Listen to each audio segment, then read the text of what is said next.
മാത്യു കുഴൽനാടന്റെ പട്ടി ഷോ കണ്ടപ്പോ മുമ്പ് റഹീം എം.പി പറഞ്ഞിരുന്ന ഒരു വാചകമുണ്ട്. എത്ര കൃത്യമായിട്ടുള്ള നിരീക്ഷണമാണ്. അദ്ദേഹത്തിന്റെ രോഗം കലശലാണ്. അറ്റൻഷൻ സീക്കിംഗ് സിൻഡ്രോം എന്ന് പറയുന്ന രോഗമാണ്.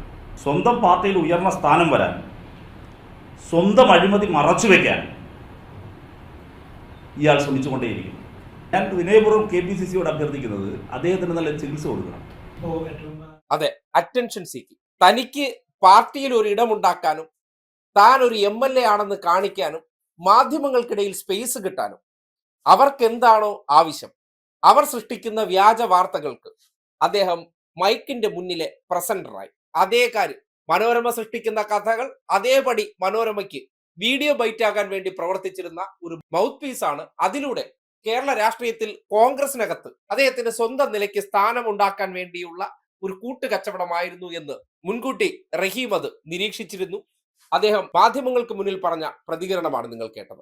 ഇതിനു പുറമെ ഇന്നിപ്പോ സുപ്രീം കോടതിയിൽ നിന്ന് മാസപ്പടി കേസുമായി ബന്ധപ്പെട്ട ആ നിർണായക വിധി പുറത്തു വന്നതിന് ശേഷം റഹീം സോഷ്യൽ മീഡിയയിൽ ഒരു കുറിപ്പുമിട്ടിട്ടുണ്ട്.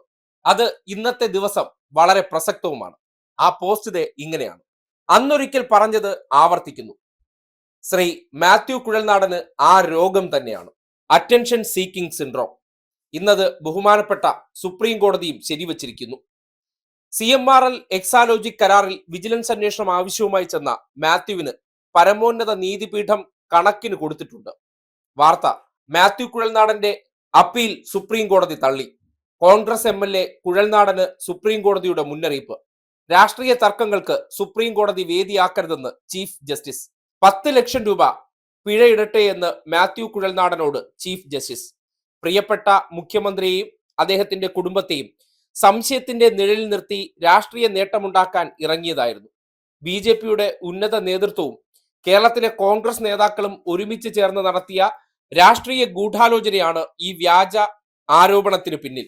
ഹീനമായ ഈ രാഷ്ട്രീയ നീക്കത്തിന് കോൺഗ്രസ് നേതൃത്വം ചുമതലപ്പെടുത്തിയത് മാത്യുവിനെയാണ്. മാധ്യമ ശ്രദ്ധ കിട്ടാൻ എന്തും വിളിച്ചു പറയുന്ന സ്വഭാവമുള്ള കുഴൽനാടനും BJP നേതാക്കളും അവരുടെ കേന്ദ്ര ഏജൻസികളും സഖാവ് പിണറായി വിജയന്റെയും ഇടതുപക്ഷത്തിന്റെയും ചോര കുടിക്കാൻ ജന്മമെടുത്ത ഒരു വിഭാഗം മാധ്യമങ്ങളും ഗൂഢാലോചനയിലെ സ്ക്രിപ്റ്റിനനുസരിച്ച് നന്നായി ആടി. പക്ഷെ അപ്പുറത്ത് പിണറായി വിജയനും CPM ആണെന്ന് രാഷ്ട്രീയ നാടകക്കാർ മറന്നുപോയി. അദ്ദേഹത്തിന്റെ നിരപരാധിയായ മകളെ എന്തിനാണ് രാഷ്ട്രീയ ലക്ഷ്യത്തോടെ നീചമായി വേട്ടയാടിയത്? മാത്യു ഒരു അടിസ്ഥാനവുമില്ലാതെ വിളിച്ചു പറഞ്ഞ വിവരക്കേടുകൾ മണിക്കൂറുകൾ നീണ്ട ലൈവ് കണ്ടന്റ് ആയിരുന്നു മലയാളത്തിലെ ദൃശ്യമാധ്യമങ്ങൾക്ക്. മുഖ്യമന്ത്രിയുടെ മകളായതുകൊണ്ട് മാത്രം വീണയെ ദയാരഹിതമായി വേട്ടയാടിയ മാധ്യമങ്ങൾക്കുള്ള താക്കീതാണ് ഇന്ന് സുപ്രീം കോടതി നൽകിയത്. പിൻകുറിപ്പ്: മാത്യു ഇന്നത്തെ ഈ വാർത്തയോട് പ്രതികരിക്കാൻ ഇനിയും മാധ്യമങ്ങളെ കാണും. Attention seeking syndrome. ഇതാണ് റഹീമിന്റെ വാക്കുകൾ. കേരള രാഷ്ട്രീയത്തിലെ കോൺഗ്രസിലെ ഏത് പുങ്കവന്മാരായിരുന്നാലും ശരി, അവർക്ക് രാഷ്ട്രീയത്തിൽ ഇടമുണ്ടാക്കണമെന്നുണ്ടെങ്കിൽ ഇടതുപക്ഷവുമായി ബന്ധപ്പെട്ട, പ്രത്യേകിച്ച് അതിന്റെ നയിക്കുന്ന നേതാക്കന്മാർക്കെതിരെ മാധ്യമങ്ങൾ സൃഷ്ടിക്കുന്ന ഏത് വ്യാജ വാർത്തയും ഒരു ഉളുപ്പുമില്ലാതെ നിന്ന് സാധൂകരിച്ചു കൊടുക്കും. എന്നിട്ട് അവർക്ക് ബ്രേക്കിംഗ് ആയിട്ട് സ്വന്തം പേര് വെച്ചുള്ള വാർത്തകൾ സൃഷ്ടിച്ചു കൊടുക്കും. അപ്പോ മാധ്യമങ്ങളുടെ കച്ചവടവുമായി മാത്യുവിന് പബ്ലിസിറ്റിയുമായി. ഇങ്ങനെ പരസ്പര പൂരകങ്ങളായി പ്രവർത്തിച്ച രണ്ട് കാപട്യങ്ങളെയാണ് സുപ്രീം കോടതിയുടെ ഒറ്റ വിധിയോടെ ഇന്ന് തുറന്നു കാട്ടപ്പെട്ടിരിക്കുന്നത്. അത് വളരെ കൃത്യമായി മുൻകൂട്ടി റഹീം കേരളത്തിലെ മാധ്യമങ്ങളോട് പറഞ്ഞപ്പോൾ അതൊന്നും വലിയ ചർച്ചയാക്കാൻ പോലും തയ്യാറാകാതിരുന്നവർ ഇന്നും ചിലപ്പോൾ ഇതൊന്നും വാർത്താ തലക്കെട്ടുകളാക്കാതെ ഒളിപ്പിച്ചെന്നിരിക്കും. കാര്യം ഇനിയും മറ്റവരെ ആവശ്യമുണ്ടല്ലോ. കാര്യം കൂട്ടുകച്ചവടക്കാരെല്ലാം സമാന മനോഭാവക്കാരാണല്ലോ. അവർ അത് തുടരട്ടെ. പക്ഷേ സത്യം എല്ലാ കാലവും ഇന്നത്തേതുപോലെ ജ്വലിച്ചു നിൽക്കുമെന്നുള്ള കാര്യത്തിൽ ഒരു തർക്കവുമില്ല തന്നെ.